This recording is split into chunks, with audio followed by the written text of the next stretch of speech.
As lendas urbanas geralmente são histórias ficcionais transmitidas de geração em geração como se fossem fatos. Embora essas lendas pareçam absurdas para alguns e assustadoras para outros, esses tipos de histórias existem há décadas e algumas delas são capazes de moldar a vida das pessoas de sua infância até a fase adulta. E não importa em qual lugar do mundo você more, provavelmente você está familiarizado com uma ou duas lendas urbanas locais. Mas será que as histórias que você acha assustadoras são melhores que algumas que podemos encontrar em outros países? Há uma lenda urbana na Venezuela em torno do El Cibol, ou o assobiador, uma figura conhecida nas planícies e pradarias do país. O assobiador é geralmente descrito como um homem muito magro, vestido com uma roupa de vaqueiro e um chapéu de aba larga que esconde a sua face esquelética. Ele vagueia pelo campo e pelos matagais à noite, com ombros caídos e olhar para baixo, carregando uma bolsa pesada cheia de ossos e restos descompostos em suas costas. Eu sou o Sidney Góes e você está no Placebo. Vem comigo, que no caminho eu te explico.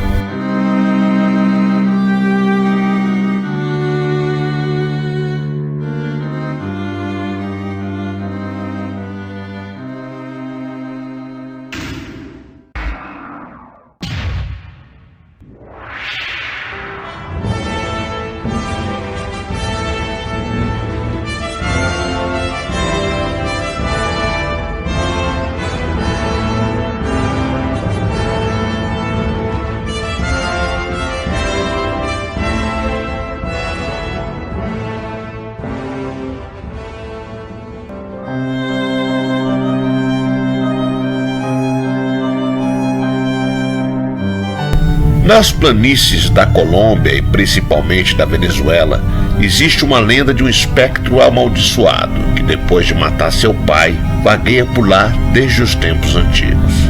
Seu assobio terrível é sinônimo de morte e infortúnio, por isso o chamam de El Cibol, ou o assobiador. Muitos são os habitantes da planície que dizem já o terem visto, especialmente no verão, época em que a savana venezuelana queima sob os rigores da seca, e El Cibol senta-se nos troncos das árvores e coleta poeira nas mãos. Mas é principalmente nos tempos chuvosos que o espectro vagueia com fome de morte e ansioso para punir bêbados e mulherengos, e ocasionalmente alguma vítima inocente. Dizem que dos bêbados, ele suga o umbigo para beber o conhaque que ingeriram quando estão sozinhos pela planície, e que dos mulherengos, ele remove os ossos e os coloca na bolsa onde guarda os restos mortais do seu pai. Algumas versões dizem que ele é como um gigante de cerca de 6 metros, que anda se movendo entre as copas das árvores, enquanto emite seu assobio arrepiante, e faz os ossos secos de seu infeliz pai rangerem de dentro de sua velha e esfarrapada bolsa, ou, segundo outros, de suas múltiplas vítimas. Outras versões dizem que, especialmente para os bêbados, ele é apresentado como a sombra de um homem alto e magro com um chapéu. Há uma crença de que seus assobios se seguem em ciclos de Dó, Ré, Mi, Fá, Sol, Lá, Si, e que eles são ouvidos de perto quando não há perigo, e de longe quando o perigo está muito próximo, porque quanto mais longe eles soam, mais perto El Cibol está.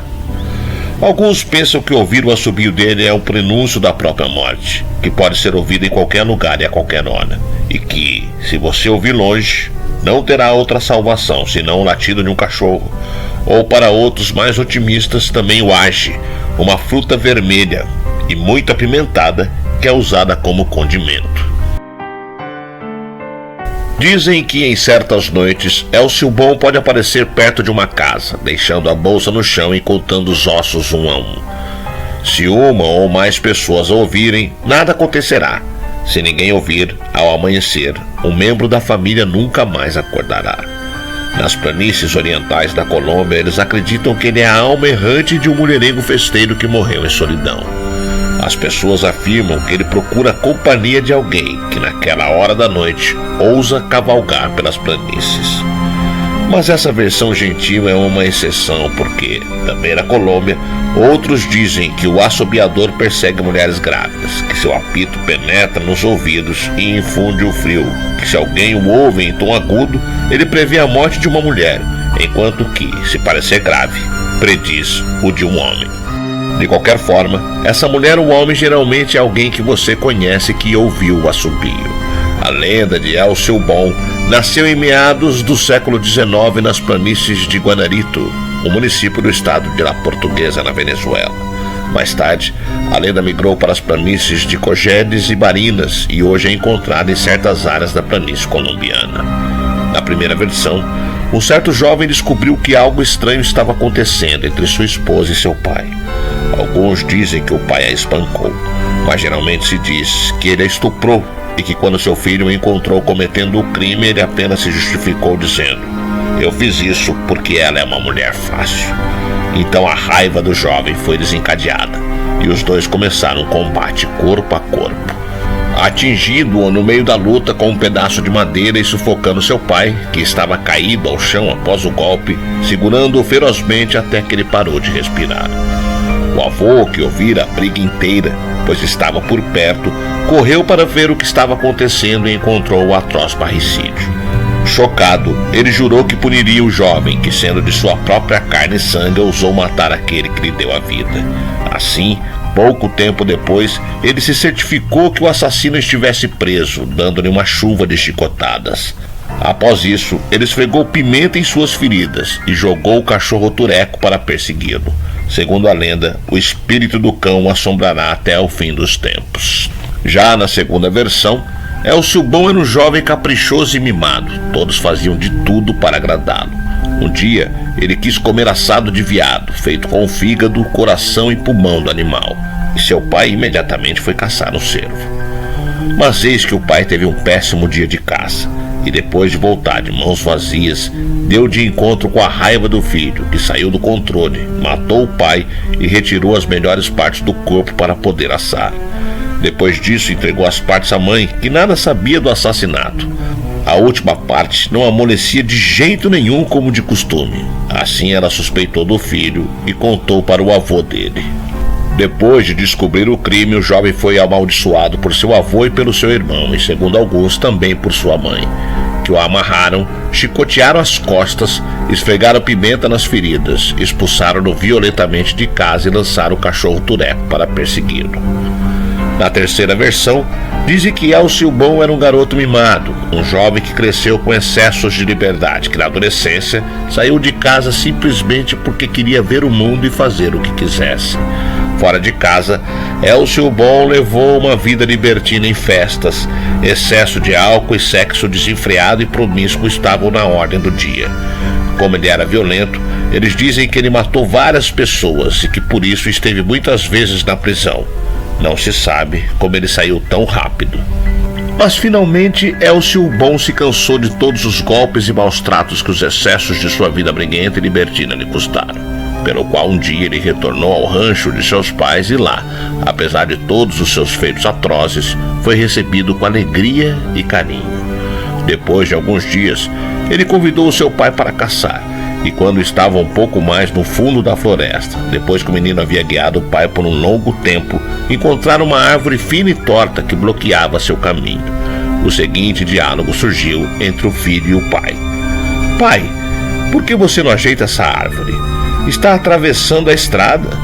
Por que você não é endireita?" "Oh, filho, ela não pode mais ser endireitada. Tinha que ser feito quando ainda estava macia, quando era pequena. Já está muito formada e crescida. Não é mais possível." "Ah, se você sabia que as coisas tortas se endireitam quando são pequenas, por que não me endireitou quando pôde, quando estava na hora? Você me deixou ficar mal, torto e mimado. Você não sabe o quanto eu sofri por isso. Eu tive que matar muitas pessoas e sofrer muitos golpes para estar vivo agora." Quando chegou a hora, o filho confessou ao pai que pretendia matá-lo, que tinha que se vingar de tudo o que sofrera por causa dele.